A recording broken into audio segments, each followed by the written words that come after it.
meeting. There we are. Has it said we've gone live? It does indeed. Yeah. See, that's the exciting thing. I'm never quite sure as to what I'm doing here. I don't actually want to. There we go. Wow, we've done a thing, and I've recorded. What else could possibly go wrong? Meeting. There we go. Happy days. There we are. Has it said we've gone live? It does indeed. All you can hear is yourself. Yeah, I can hear your computer sound mind. There we go. That's now gone, hopefully. Yeah, and I'm actually going to ping it up on my phone. So, yeah, for those that are live on YouTube, which won't be 0 people at this particular second, I should have just called it Baku instead of Azerbaijan. That would have made, I could spell Baku. Yeah, fair. And everyone would have known what the hell it is instead of written the word Azerbaijan and no one will know. Anyway, Baku would have been easier. It's funny how some races are known by just the city, while other, like, no one calls it the Azerbaijan Grand Prix. Yeah, so everyone calls it Baku. It's like Baku. It's always called Silverstone. Yeah, it's not called the Great British Grand Prix. Is it Great British? Is it British Grand Prix? It's British. It's British Grand Prix. Yeah. Right. I am going to try and play some music just to lead us in, so I have some starts. So here is hopefully the title sequence. Is that working? Oh, a big hit there from Fernando Alonso. 2 cars in one corner, and the Brits are lighting up this sprint race. I mean, Olives. Is that clock going slowly? It is. That's gone off. Oh God! Michael Schumacher hits David Coulthard and is out. George Russell is the Formula 2 champion. Oh! Hinchcliffe with a big one. Big one.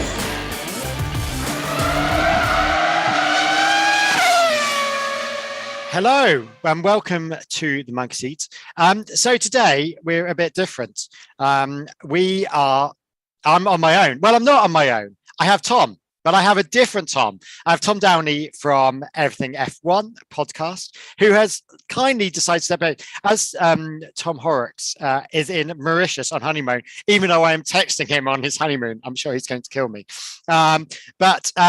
Yeah, Tom Dowling. I keep calling you Tom Dowling. I don't know why.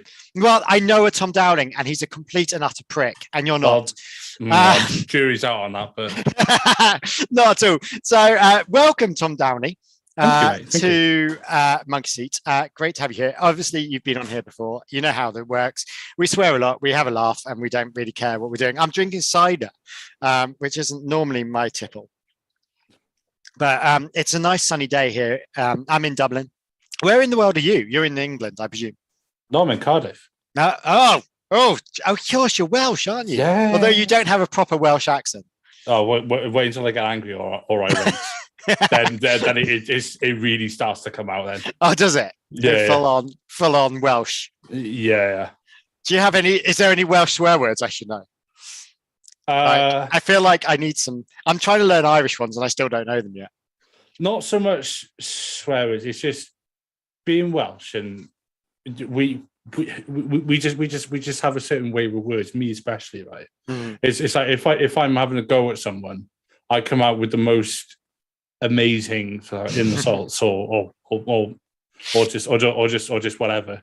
It's like I said to someone once, "Will you shut the fuck up and suck the shit out my arsehole?" It's like that's a full sentence and a half. Yeah, exactly. But it's just like I don't know how I come up with these things. Yeah. So on the spur of the moment. Yeah. It shows where my mind is. But no, I suppose Welsh things that we say that one. Well, it's not a swear word, but it's slang. It's achavi, where if something's like disgusting or minging or whatever, you go, oh, achavino. Achavino. Yeah, right. I've got to get that in at some point. Achavino. Yeah. And is it true that Poppy Ping is Welsh for microwave?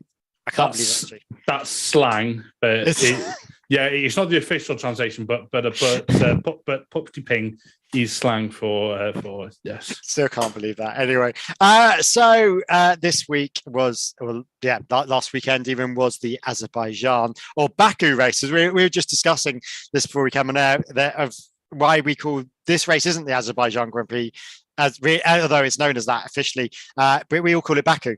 When we were just trying to work out the spelling of Azerbaijan before we came on air and realized that I should have just written Baku because that was easy to spell.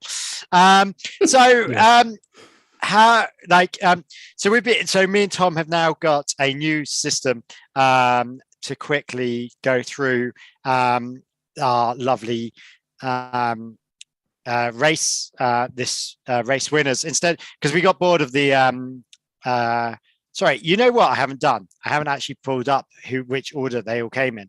So I better pull that up. But basically, instead of doing Tom's 2 minutes, we do the that's the 2021. 2020. We go through it quite quickly, work out from the race results. Just a quick summary of each of the drivers. Do you want odds or evens?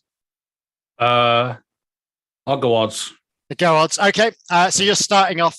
We'll start off at the top and go through. Just a quick sentence, a quick discussion about what our thoughts were on each of the drivers' races and what we thought and how they did. So as you're going odds, Max Verstappen. Perfect, easy Sunday drive. Comes from the Max Verstappen fan there. No bias here. Sergio Perez.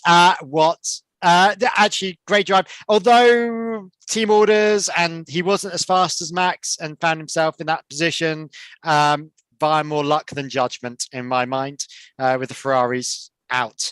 Mr. George Russell. It was another great drive for Mr. Consistency. A little bit lucky, but good drive. I've got Hamilton, the greatest actor of all time. Should be there with the Oscar winner for the best director of Toto Wolff on how to direct a poor back. There we go. Gasly. About bloody time for Gasly. He's needed a good result like that for a few weeks or a few races. Yeah, and also he's advertising himself, I'd say. Oh yeah, he's on the market, isn't he? Yeah. Which we'll probably jump onto later. We always end up talking about market moves. We spend more time talking about market moves than we actually do talking about the actual race. So Vettel, I mean, it's the same answer really. About time to get into that position. Did really well, and again, he probably would have been 8th had the Ferraris not gone out. But and you've got Alonso, the greatest car park in the world. With Alonso, I'd just say he was doing safety car round 2, wasn't he? I mean, nothing changes at the moment. Yeah. But again, good drive from Alonso. Danny Rick, I think. Okay, great drive. Got into 8th again. He's in 8th because he should have been in 10th. Let's be honest, and I still don't think he's still there, although people are saying he's woken up. You've got Norris. Bit unlucky through team orders. Should have done better. Esteban Ocon. I can't even remember what happened to him. I don't think anything happened to him. He just did a reasonable drive. Did something happen to him? Why did he end up in 10th? He started P13. So he did all right then. Yeah.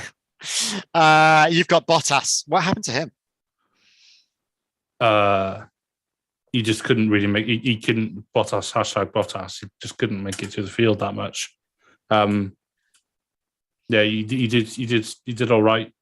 Unlucky to miss out on points, but they're probably concerned about reliability with the Ferrari power unit. And yeah, that Ferrari power unit is something we'll talk about later. Bottas, whatever people have different. Right? Can anyone say his name properly? I don't even know how he pronounced it. Bottas.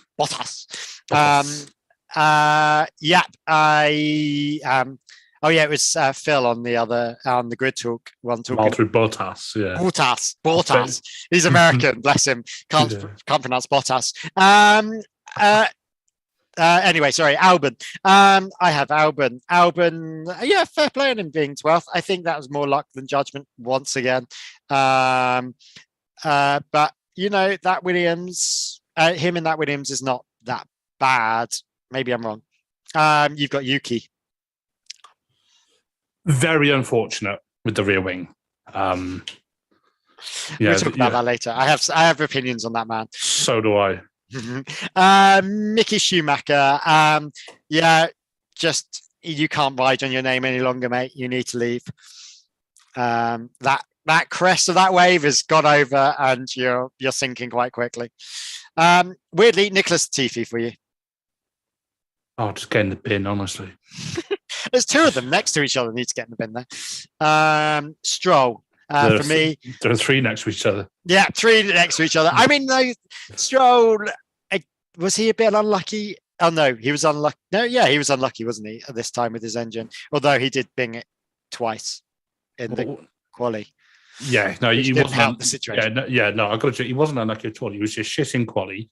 Yeah, that's why this tyre didn't pit, carried on, fucked it into the wall, and then started from shit and had to retire because of porpoising. Oh yeah, that was it.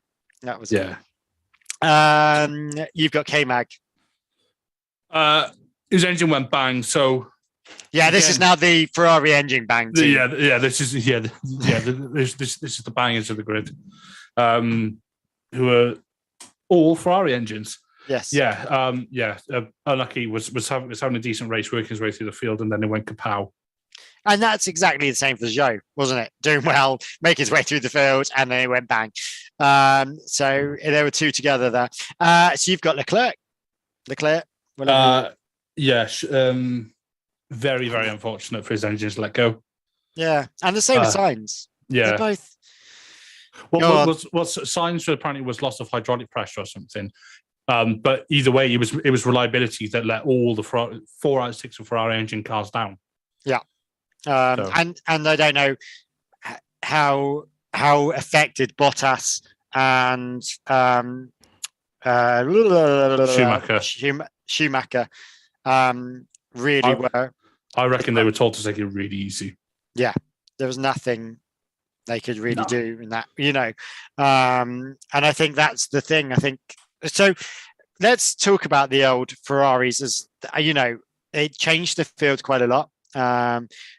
Is that engine just its heyday at the beginning of the season? Has it now had its heyday? What's going on? Is it just they're running those engines too long, do you think, or what? I was watching something on Sky Sports after the race on Baku, or it might even be. Do you know what I miss on Sky Sports when Ted's not there? I really love the Ted. Yeah, Ted's notebook. I'm glad you said that. Yeah, Ted's notebook is the fucking shit, right? Because when he walks down the paddock after the race with his notebook, so like meandering or just it's like a podcast, isn't it? It's just like meandering and talking bollocks. Yeah, it's just honestly, I could listen to that audio only in the car. It's just Ted chatting shit for 20 minutes, half an hour, like we're doing now. And it's without the swears. Yeah, exactly. Yeah. No, it's like if you saw him wandering around, you'd say, "Can someone come and get their dad? They've left him in the paddock," kind of thing. But it's I really enjoy it, and like I hate it when Ted's not there, but this week it was just like my Bunda wasn't there, Ted wasn't there. I was like, oh, we rolled in the B team. Unfortunately, Natalie Pinkham was, but although I like the other one, Rachel, is it? Rachel Brooks, yeah. Rachel Brooks, I quite like her. I really like the South African lady they've added. What's her blinking name? Oh, please not. No. Naomi. Naomi Schiff. That's the one. No, me and my wife hate her. Like literally every time she comes on, we're like, oh, she knows her stuff, but she just winds me up. Do you know who I like? Danica. Danica Patrick. Yeah, she was really good. She's awesome. I'm just like, I'm looking forward to Sota when she's back at Sota. I just think she talks. She like I think Naomi just sounds like she's trying too hard or trying to be a bit of a better, she's done more in the Formula One world. I'm like, you've never done Formula One, dear. She sounds a bit too corporate. Yeah. Yeah, But I do like her technical insight into things. Oh, she does know stuff, and I think it just gets lost with the way she then. See, I've tried to watch that Monday show they do. With her and that guy. Scott, Sam thingy. Yeah, is it Sam? I can't remember. I haven't watched any of them. Yeah. And I tried watching that, and it was just like, oh my god, this is just painful, because it starts off with them almost interviewing Naomi as if like, you know, the girl on the field and then she suddenly becomes a presenter halfway through, and then is interviewing other people. I'm like, just pick, guys, which is she? Yeah. Although, who's the new camp guy that they've got interviewing all the? I know it's Pride Month, and it's literally they've gone, right, let's roll out the camp guy. I don't know who he is, but his voice is camp. That's all I know. I've got no idea. Did all the interviews with Hamilton and things this week, and I was after Baku? Yeah, or during Baku. Yeah. Like I didn't watch it because I had to head out quickly after the race. So I don't know who that was. I was like, oh, he's new, but have they literally just rolled him out because he's Pride, or have they just been sensible and keeping someone, you know, from the LGBTQ community in? Because it just like it winds me up when people just get rolled out purely when like History Month comes out or whatever. Or was Pride Month or Pride Month or whatever month it is. You know, I'm just like, no, just have a decent mixed team. I'm happily for that. So sorry, we've gone off in a diversion about our Sky F1 team. What do we think about Ferraris, and what is that engine, and is it a pile of cack, or is it any good? It's not a pile of cack. It is obviously very quick. You know, you can see that by how other Ferraris are doing in quality. But I think what I was saying, which took us off on that massive tangent, was one of the shows I was watching, one of the F1 shows, they were talking about that's where we were. It was either the MGUH or the MGUK. One of them, because Ferrari introduced. I mean, those are two technical terms. I've literally no idea. Yeah. It's to do with the energy recovery. So I think it was the MGUH, which basically holds. Well, one of them holds all the energy which gets stored. Then when drivers press overtake or go into like fucking balls out mode, that's when it dumps the extra 160 odd horsepower. Yeah. That apparently is the element which is not reliable for Ferrari, because they introduced the upgrade to that in Spain, and Leclerc conked out in Spain. So should they just go back to the ungrade? Well, that's what Can you ungrade yourself? Can you go back on that? I think you can revert to an old spec, but obviously, I don't know how that's integrated into the engine or all the rest of it. I don't know how easy it is to roll back. But we do sometimes hear about drivers running old spec, new spec, that kind of thing. That's apparently what it was. So but also Bonotto said it's not an easy fix, or it's not a not a quick fix. You're a bit more technical than I am in this sense. If the Haas's wanted to go back to a lower spec compared to the Ferraris, could they do that, or is that just the engine and they have to have it? Spec Ferrari. No, I think it's just Ferrari say, "Come on, suck it up, Buttercup. This is what you're having." And then let's say, don't quote me on that, but I believe that's what it is. Okay. But I mean, when they were going, they're shit off the line as well, aren't they? Like they lost the pole, even. Anyway, but to be fair, Perez had an absolutely sensational launch on Sunday. Mm-hmm. He absolutely mugged Leclerc into turn one. Yeah, but he somewhat ruined his own race because he burnt the fuck out of his tires, and then that's why he lost so much pace. Which is not like Perez. He went a bit too hard when he was holding that gap. But was it that he could see the opportunity, knew he had a faster off the line car? Leclerc's never that great off the line anyway. Yes, yeah. I mean, if you had that opportunity, you'd take it thinking, fuck it, these tyres, we're looking at 3 safety cars and a couple of red flags in this race, and fuck it, let's get rid of these tyres where we can. Yeah, and I mean, Perez had a better launch anyway, so because his reaction time was something like 0.05 and 0.06 or maybe 0.04. One of those three, I think. better than Leclerc. I'm sure Perez is someone like 0.26 reaction time, and Leclerc is something like 0.31. Yeah. And it's like 5,000ths of a second. It's only a short run to turn one. Yeah. And then Perez basically went, and then just opened the said thank you very much, and off he went. And but is Sainz all that as well? Can he match Leclerc, or is he in fourth where he's meant to be, bearing in mind there's a Merc in front of him at the moment? Sainz can't match Leclerc in the same way that Bottas could never match. Fifth, isn't he, at the moment? Sorry. Yeah. He's had some retirements which were not his fault, which were unlucky. But he's overdriving that car. Yeah. I think... What does he need to do? He needs to ease off 5-10%. He needs to get some luck with the reliability. Yeah. Excuse me. And he needs to win a fucking race. But can he when you've got the Red Bulls in their supercars and a dodgy engine and your teammate is the golden boy, even though he's still not winning? I think given how well Red Bull have worked on their reliability over the last few races and how fucking quick that Red Bull is. Is it the Red Bull or is it Max? No, it's both of them, because Perez qualified him. Perez won in Monaco. Yeah, okay, strategy was good. Yeah. But Perez qualified him there. Yeah. Max isn't good at the one laps. He's never been your like pole position man. Yeah. Which everyone expects him to have been. Yeah. And to be, but he's definitely a racer. But the one lapper. Yes. Yeah. So Hamilton is probably still one of the best one lappers on the grid this year. Perhaps not so much. Russell's doing a better job. Leclerc is a very good one lapper. Yeah. It's like that fucking quali lap you put in on Sunday in Q3. Oh my Jesus, titty Christ! But just white all over Sainz. Sainz was there, and then he just went half a second quicker. Yeah. Yeah. Where the fuck did he find that? I don't know. But it's just I've watched that quali lap a few times yesterday and today. Just looking at it, and it's just things like coming out of turn 15.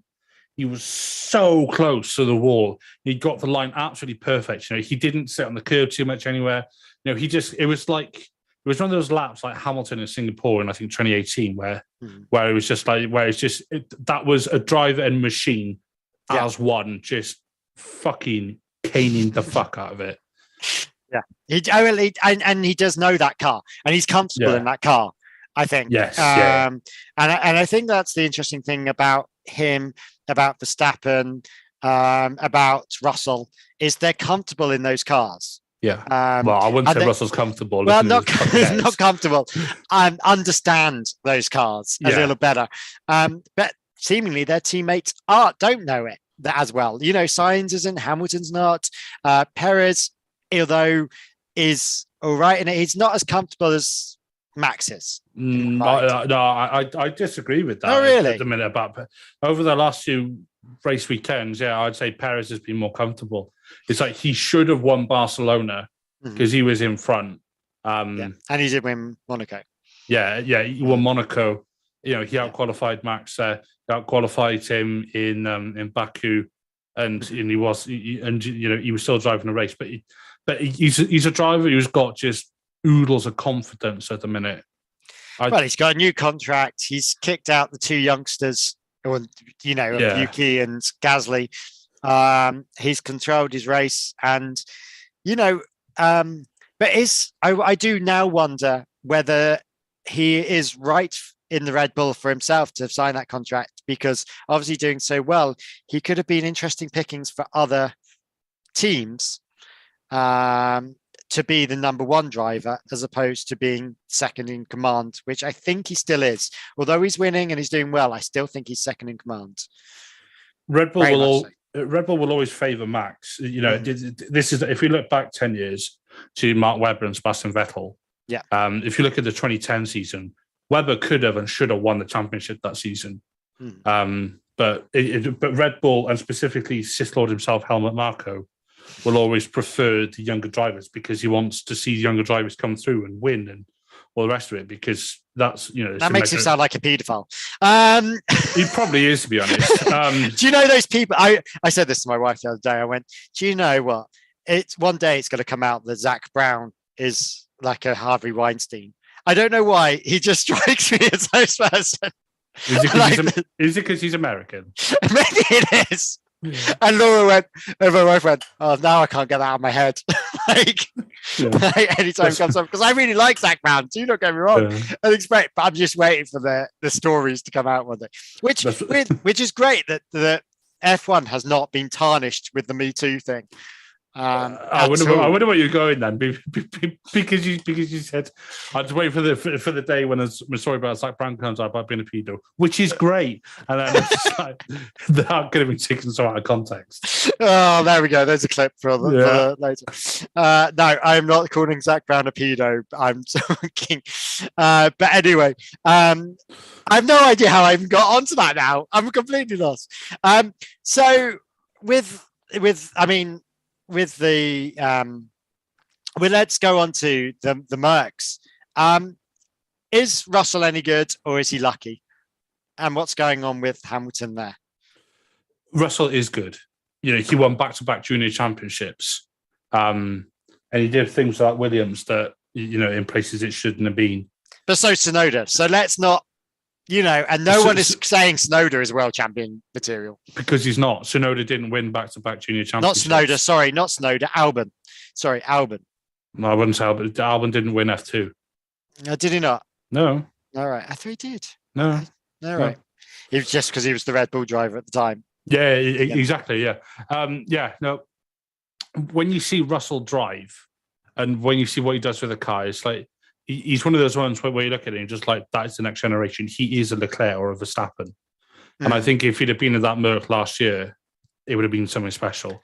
The irony being there's not that much age gap between them.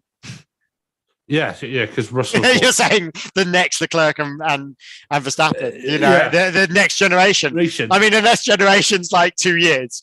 I don't know quite the age gap. But I mean, Max has been in that Red Bull since he was barely out of nappies. Yeah. And he's obviously finally won a championship. But him, Leclerc, Russell, Lando as well. Sainz, maybe not so much Sainz, but certainly those four. I think Sainz has had an unfortunate. I don't think. I think he is in that breed of those people that could do well if put into the right car at the right time. Yeah, but he's in the right car at the right time now, wouldn't you say? Yeah, but you've got three very strong other drivers that are actually going for that championship. Whether he's, you'd have to, him being in the right car at the right time would be to be in that Ferrari without Max, which isn't going to happen, or without Leclerc. You need one of those to go away. He could probably take on Perez, but with Leclerc and Max, he's never going to win. He's never going to win there. It's unfortunate, but he's never going to be there. But Russell could be. That's the problem. Russell could be because he's in the right car. But when you're playing the second fiddle in any driver, in any lineup, which officially Russell is, let's be honest, is the second fiddle. But he's not playing that. He's not playing that second fiddle at the moment. He's playing the trombone somewhere else and doing his own thing, as opposed to trying to be in the same guise. And I think the problem is Sainz and Leclerc actually are very similar in their style of driving, which doesn't actually help. That's, I don't, in the same way Perez and Max are actually very different in their driving styles, which is where I think Perez is gaining, because he is Mr. Tires. He's very safe. He's very, careful. Well, Max is fucking bin it down the left-hand side and we see what happens. Yeah.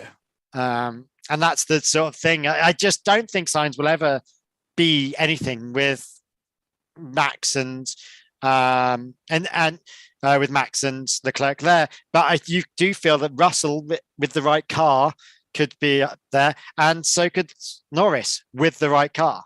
Yeah. Absolutely, yeah. You know, I feel those two will have more chances of competing. But you can't put signs anywhere because you're always going to have the Russell in the Merc now. You're always going to have the Norris in the McLaren. Where else do you put him? There isn't a fifth decent team at the moment. No. And the only team that could ever possibly be that would be possibly Alpine, you know, if they get their shit together and that Renault engine sorted. Yeah. But, you know, Ocon's there. Is he going to go anywhere? Exactly, yeah. You know, and you'd play second fiddle to Ocon. Fuck that. No, fuck that. You know. So, I mean, talking about teams and things, team orders played quite a role this week. You know, there's a bit of team orders in Red Bull, which was "Don't fight" was the code. Yeah, if not a very obvious code. Talking about codes, why was Hamilton wet? I don't want to know why Hamilton's wet. Wasn't he wet at one point? He said my bum's wet or something. He's my bum's cold. Cold, yeah. Which, I seriously wonder if he'd gone numb with the porpoising. Yeah, which I can understand, but you know, I do. Is it again? Was that code? I don't know quite what it was. It just feels a bit. Nice. It was a bit of a strange comment. But yeah, sorry. Back to team orders with McLaren and Red Bull. The McLaren thing never really happened. Yeah. Well, I'll cover off the Red Bull one quickly because that's easier, I think. the Red Bull one makes sense because it was just protect the lead, got a 1-2, don't do anything stupid, bring it home. Yeah. And thankfully, you know, they both sort of listened to it. Yeah. Although I don't think Perez could have. I mean, he was 15 seconds behind, wasn't he? Yeah. So yeah, and Max was absolutely flying in race pace. And then obviously when you know it was just before Leclerc retires, they were actually trying to cover off the stretch from behind. Yeah. With regards to McLaren though, I sense a lot of frustration from Lando and Danny Rick. Both of them. It's not a happy camp. No, it's not. I think maybe McLaren are feeling the pinch a bit with with the sort of lack of performance.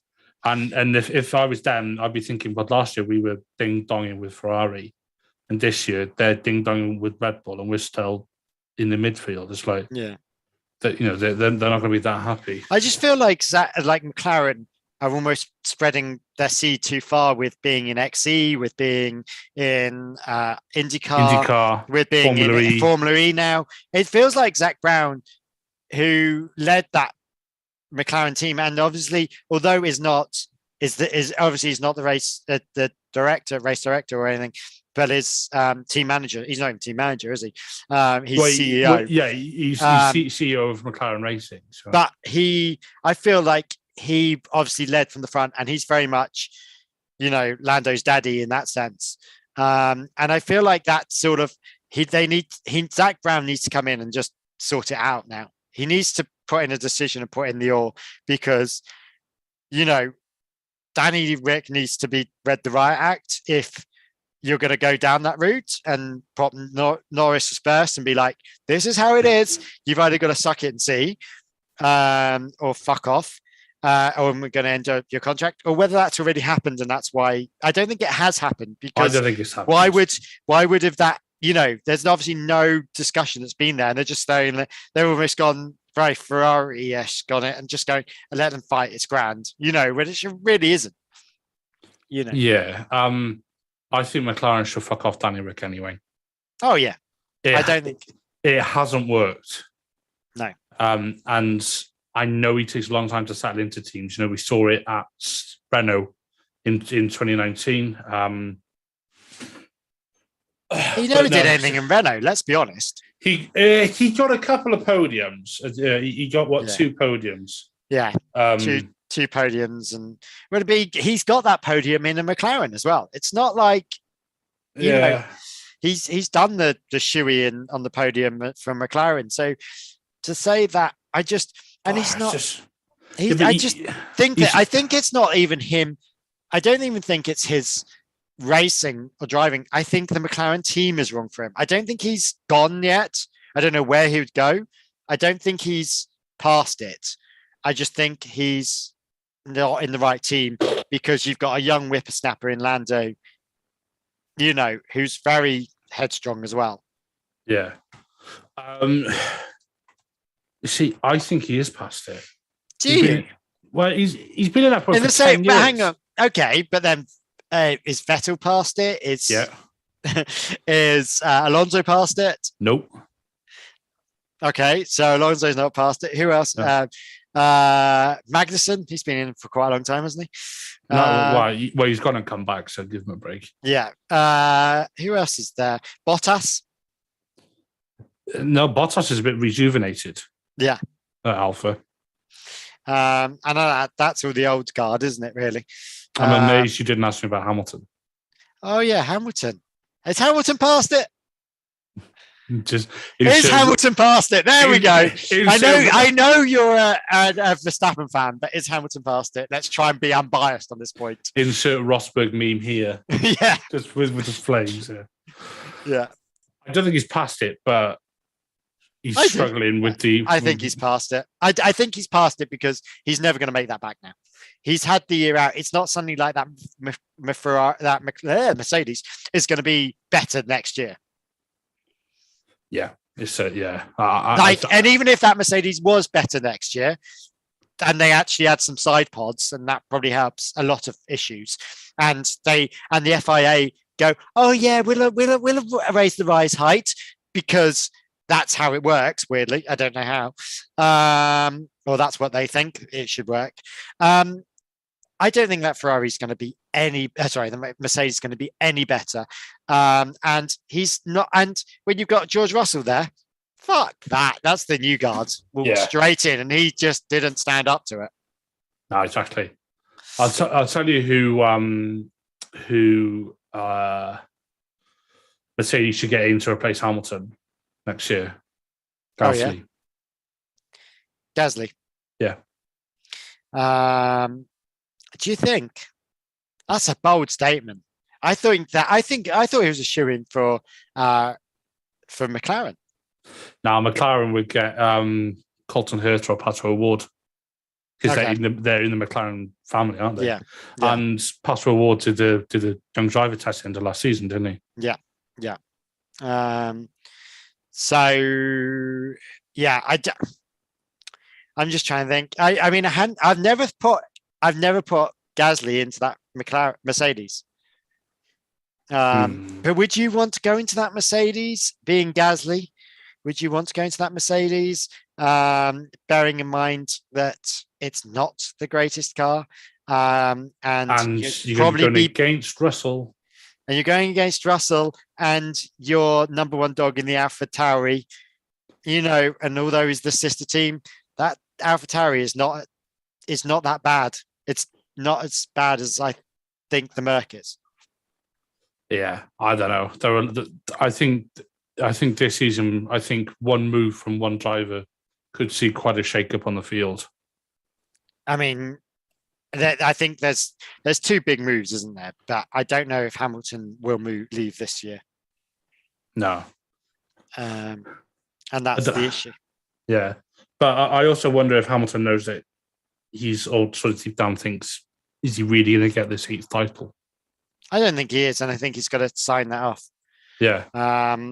Because he's now into the Vettel the world, Vettel sort of Vettel, the the Raikkonen world where you have to sit back now, and you either just take the drives not to win races, but just to drive and get paid millions.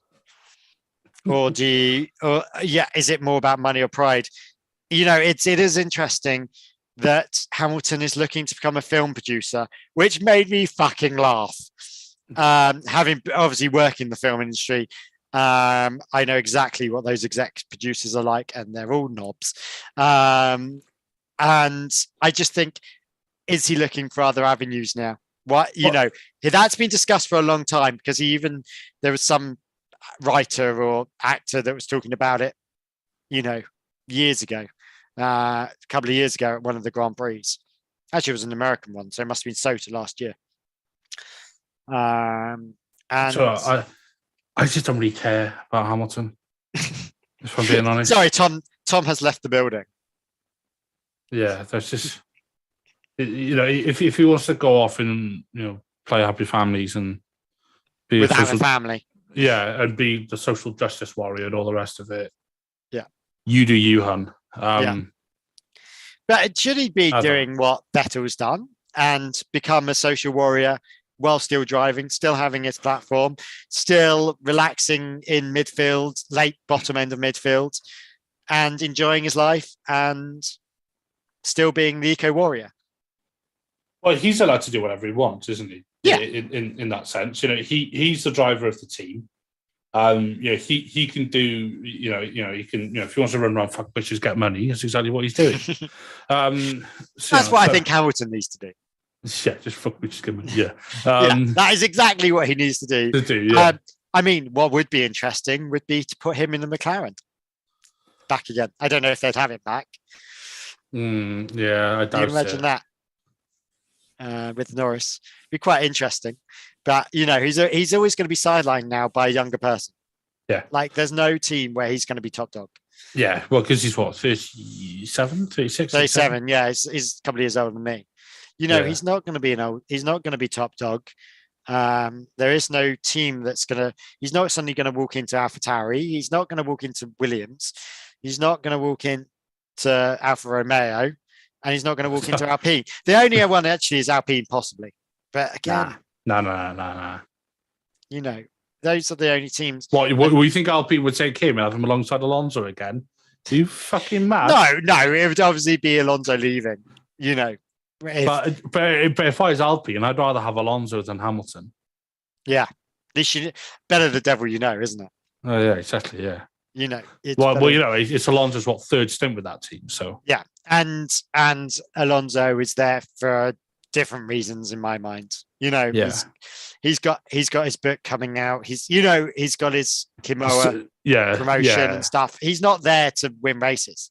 No. And he's there to be a great racer and to be that face of the team. And Ocon, I think they are training Ocon. I think Ocon will be good. I think he's a dark horse. Yeah. Of that team. Yeah. Something I want to pick up on is what, and I haven't actually entirely answered the question, but you said, should Hamilton be doing a social justice warrior like Vettel? Yeah. Hamilton's been doing it for a while. And it's interesting in F1 that everybody sort of wanks off Vettel, being like, oh my God, he's doing such a good thing for the rest of it. If Hamilton then does the same thing, people say, oh, you're whining, you're this, you're that, you're the whatever. Which was that whole thing with the Salam, wasn't it? Yeah. Of the FIA getting all bitchy and moany about it as well. Yeah. So I think with Hamilton, it's almost a sense of it's the way in which he goes about things that people get annoyed about. He can be quite. I find him a bit preachy and a bit almost self-righteous. Yeah. And very sort of like brown nosy and corporate and political and not political in this, not political in that, but political is sort of like playing the game and playing everybody, and that's not me, and I've worked in the past with people like that, and it just makes me want to fucking slap them with a brick or something. So, but you can't do that because HR get in the way. And comms and the media and everything else get involved. Yeah. Can you imagine that? Yeah. It'd be quite a funny one. Yeah.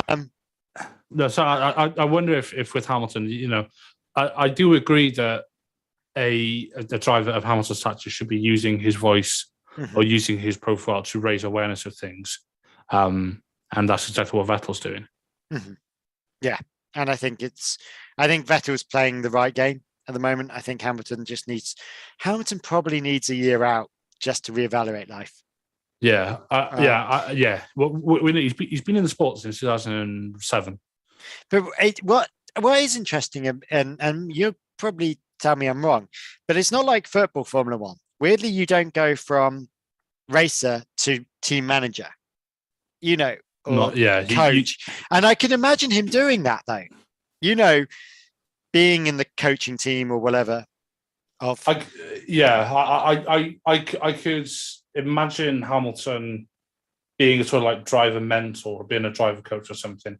But also part of me wonders, will he want anything to do with F1 when he's finished?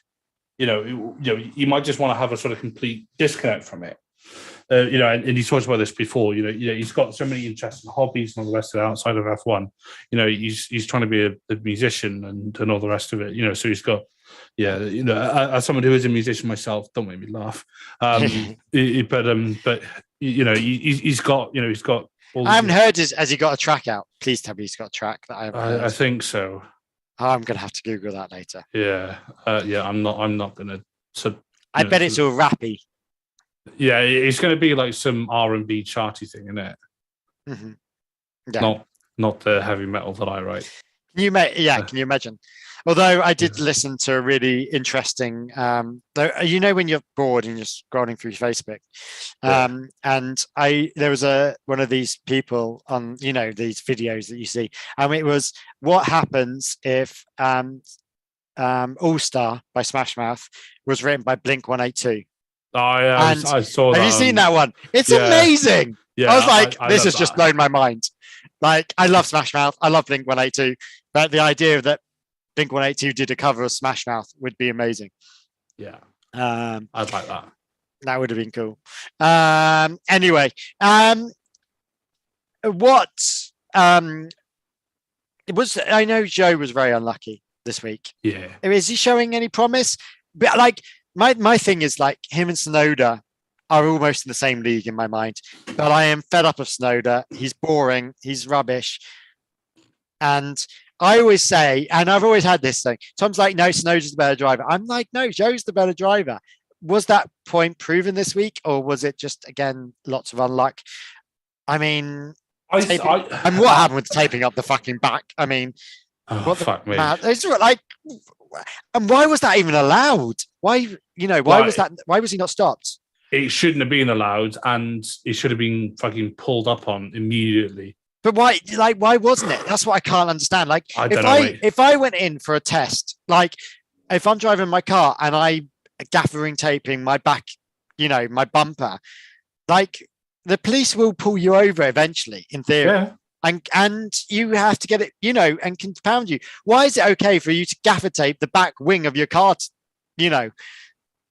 together, and that not be a problem when you're speeding around at stupid mates knots of speed? And who's to say that the gaffer tape isn't going to fly off? Well, that's exactly it, and that's go into an air duct. Yeah, well, that's why I'm surprised that the FIA didn't get involved. Mm-hmm. So that they'll. It's just. Oh man, it's just fucking amateurish, wasn't it? It's like it's just the way they did it as well. They literally just got the roll and was like, right, I was just like, what are you doing? Like, just at least have it prepared in lengths and things, not just literally get the roll out and start. Yeah, just sort of fucking. It's like watching me trying to wrap presents at Christmas or something. I was half expecting to see one of the fucking mechanics just like your fucking tongue up, just dribbling or something while he's trying to. Probably did. Yeah, just like it was just such an amateur thing. But anyway, Tsunoda or Zhou, which is better? Because I think those two are similar. I'm not trying to be casual racism here, but I think they are similar in styles of driving and similar in where they've come out through. I think that Zhou is a better driver in a worse car. I don't know if Zhou is a better driver, but I think he is certainly better than what people give him credit for. Mm-hmm. But is he better than Tsunoda? That is the question. No. Do you not think? I don't think so. You think Tsunoda's better? Just. Excuse me. That's how much of a surprise it was. Like, I just think the thing with them is that with Tsunoda where he is, with Gasly where he is, Tsunoda will never shine. But Zhou could shine even with Bottas where he is. And I think that's where my point is with that, is that I feel that Zhou is in his rookie year. Think about where Tsunoda was in his rookie year, and how shit he was in his rookie year. And the only thing that brought our attention to Tsunoda was his little sweary comments and his little shouting matches, which have all gone. So it makes Tsunoda the most boring fucking racer in the world at the moment. Fair. I'll give you that one. Zhou. Yeah, he has come in with money, obviously, but equally so has Tsunoda. So yeah, I don't know. I just think they're ones to watch, but not watch to. I think there's other drivers coming up, and it would be better. So as a track, wasn't it quite? Was Baku all it lived up to this race? I think once a Ferrari's got, once a Ferrari's DNF'd, I think that was sort of it for this race. At that point, Red Bull just secured the 1-2 and off they went. I think if Leclerc's engine wouldn't have gone bang, I think there would have been an interesting strategy battle because both the Red Bulls were on the same strategy, which I was surprised at. But yeah, it was. I think they were only on the same strategy because they were thinking there was going to be more bangs. Yeah, true. But surely, especially with a driver like Checo who can go soft on tires. You would have thought that they'd have done a split strategy just to cover anything off, regardless. They've done that in the past with Max and Danny Rick. So I was surprised that they didn't do it again. I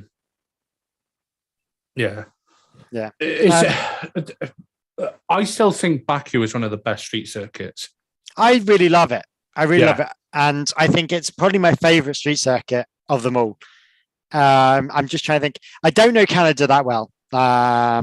So I'm intrigued what Canada's going to be like. Yeah. But it's Albert Park isn't anything exciting. No. And Monaco is just a DRS train procession. What's the name? The Singapore is another one I really like. Don't like Abu Dhabi. Not Abu Dhabi. Yeah. What's the one? Yas Marina. Is that Abu Dhabi? Yeah, but that's not a street circuit. Is it not? It's all it is, isn't it? I thought no, it's a permanent facility. If I can. All right. I thought it was because he went through the hotel. Maybe it's just because it goes through the hotel there. That No, it's just the oil-rich Militians going Yas money, and then just That's probably why it's called Yas Marina, because it's Yas money. Yas Marina.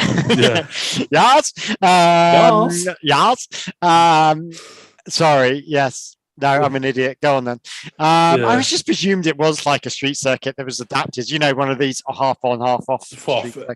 It does feel a bit like that in places, especially when you look at the final sector. But it's that final sector through the hotel. Yeah, the right, and then you go left and step back round again. That's always reminds me a bit of a street circuit as opposed to a. So that's why I sort of presumed they opened it for the. Yeah, no, it's a permanent facility, but no. And again, it's got the big fences on it, which I also presume is a street circuit. Street circuit, it's the right thing. Yeah, there you go. Sorry, you were saying? Yeah, no. I think Baku is one of the best street circuits on the calendar. It's Sector 3 is just that hoofing long straight, but I think that's what makes it so special. Well, that's the thing. It's very unique. Because you got that section by the castle. That's that 9, 10, 11, 12. The bit we all crash into when we're playing Formula One. Yeah. on PlayStation or PC. Yeah, and the bit that when Stroll put it in the wall, he went, "I am stupid. That bit there. Yeah. The bit with the stupid fucking camera shot. Yes, which I saw Tom ranting about in Slack the other day. Yeah, I knew he would. I literally he literally was on the plane, or we were going to Mauritius to watch it. Or in Mauritius when he watched it, and I just literally texted him, while we were live because we were watching it live. I just went, "Your favorite shots in it?" Because I just knew he was going to rant about it. You just knew he was going to bitch. Yeah. I mean, which is worse, the Miami drone or the Baku castle? Oh, no, the Miami drone. Whoever flew that drone needs to be fucking shot at dawn. Seriously, it was just awful, wasn't it? Embarrassing. I was like, oh my God. Yeah. In shit shots, that is the highlight of shit shots. Yeah. There you go. It was just ass, yeah. But yeah, no. So Baku, I mean, apart from the shit shot and the tower, I feel it's this great street circuit. I mean, it has the narrowest. I mean, it's got quite a few things. It's got the narrowest section of a Formula One track. It's got the longest straight of a Formula One track. And it's a street circuit, which I really like it. And I think Azerbaijan, they do pull on a good, and their national anthem's possibly the best as well. Yeah, it was very sure. It felt quite Soviet. Yeah, but I quite liked it. There was something I quite liked about it. Yeah. There you go. So we're going on to Canada next. I don't really know Canada. I did a preview yesterday about Canada, and I was like, I literally didn't see the 2019 race, so I have literally no idea, about this track. The 2019 race, that was when Vettel got that 5-second penalty for cutting the chicane, and then he had an absolute shit fit after the race. Oh, did he? To the point where he didn't put his car in the P2 slot in Parc Fermé. He dumped to the back of the pit lane. Mm-hmm. He went back to the Ferrari garage. He then had to be taught to come back out onto the grid. He came back out and he took the P1 sign from in front of Hamilton's car and he put it next to where his car should have been. Then he put the P2 sign in front of Hamilton's car, which parked to the P1 spot.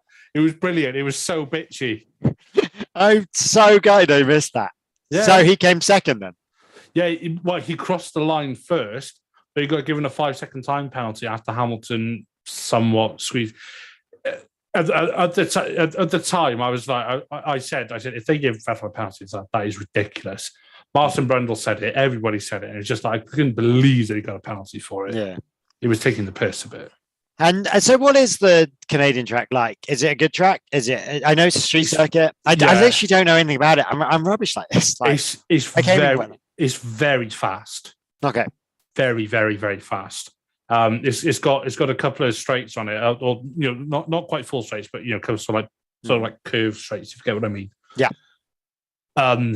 Mercedes are going to struggle with the porpoising this weekend.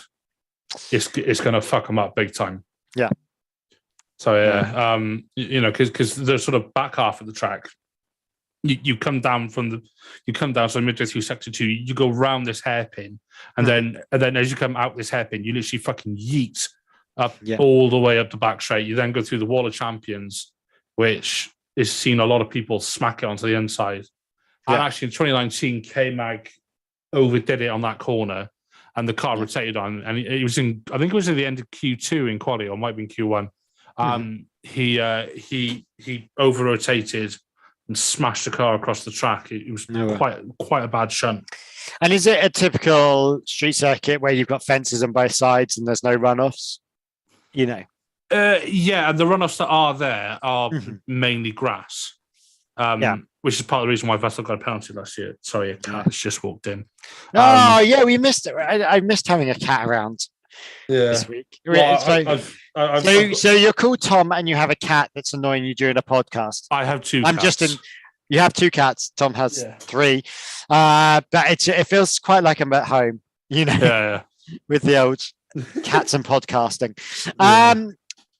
Okay, so I'm just going to go over quickly what our predictions were and what happened last week, and we can talk about this week's. So last week's, Tom predicted pole for Perez, which he was close to, but he was close to go. Yeah. Win for Hamilton. I think he lost his mind. Hot take, 20 finishes. 0 points there. Myself, pole for Verstappen. Nope. Win for Verstappen. Yep. Hot take, one of the big four DNFs. Well, yeah. I got two. Yeah. But So- but you can only get 1 point for that. No. So And you know what Tom would say, wouldn't you? what? Go on. He would say, you said one of them DNF'd, two of them DNF'd. Oh, right. Is So- that, yeah. So do I not get the point? Well, I like Tom, but he's not here, so I think you should have the point. I think next time, just you can tell the kind of political games I play. Say at least one of the top runners will DNF. Oh, there we go. I mean, Covers you a bit that way. see, next week my wife's in, so she'll decide on yours, on your whether you get points from whatever you say here. So, what do you think this week will happen for pole? I think Max. See, I don't know anything, so I'm going to go in blind, and I'm going to go with the status quo, which is Leclerc, because I just feel like this might be number 5, and he could hold a new record with his poles to lack of victories. Who's your win? I'm going to say Verstappen. Okay. Yeah.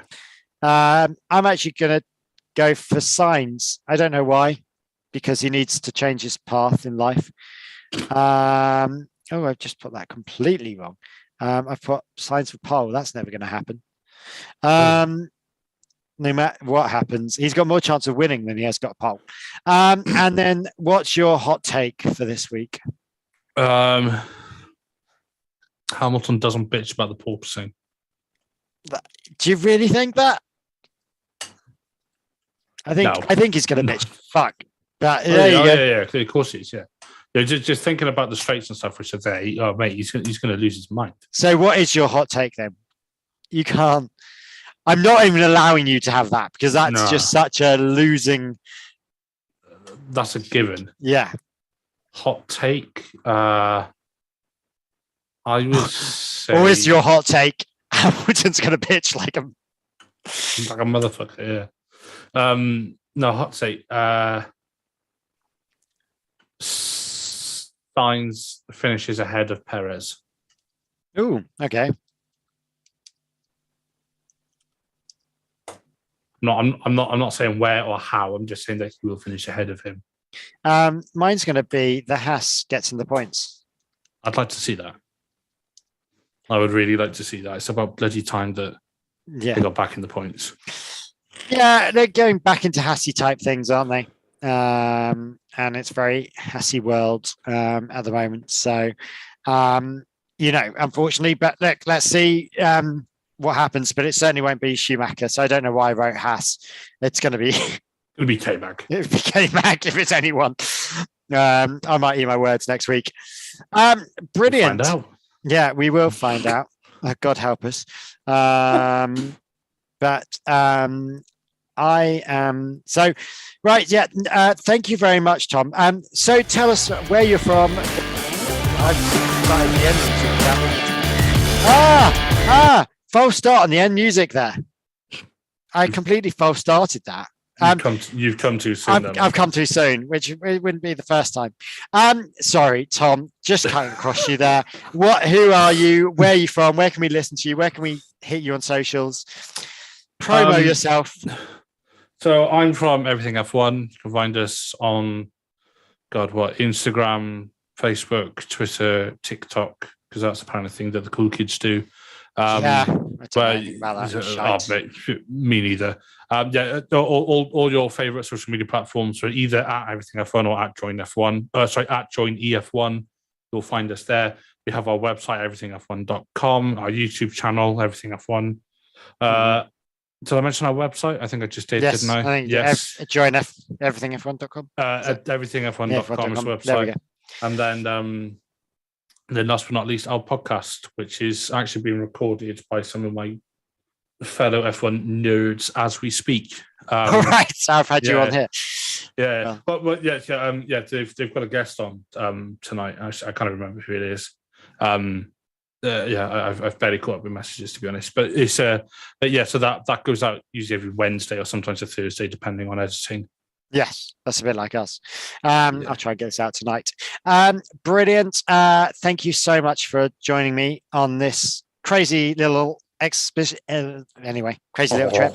And thank you very much. And I will be back next week with my wife. With my wife, my real wife, as opposed to the ex-wife that's currently in honeymoon with his real wife. And yeah, we'll see you next week. Bye. Bye.